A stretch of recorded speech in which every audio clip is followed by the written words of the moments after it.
கனியிடையேறிய சுளையும் முற்றல் கழையிடையேறிய சாரும் பனிமலர் ஏறிய தேனும்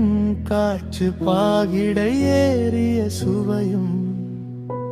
நனிபசு பொழியும் பாலும் தென்னை நல்கிய குளிரிள நீரும் இனியன என்பே எனினும் தமிழை என்னுயிர் என்பேர் கண்டீர் தமிழை என்னுயிர் என்பேன் கண்டீர் கனியிடையேறிய சுளையும்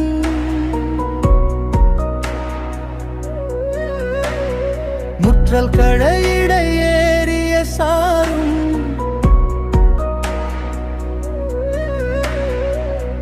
பனிமலரேறிய தேனும் காய்ச்சு பாகிடையேறிய சுவையும் நனி பசு பொழியும் பாலும் தென்னை நல்கிய குளிரிட நீர்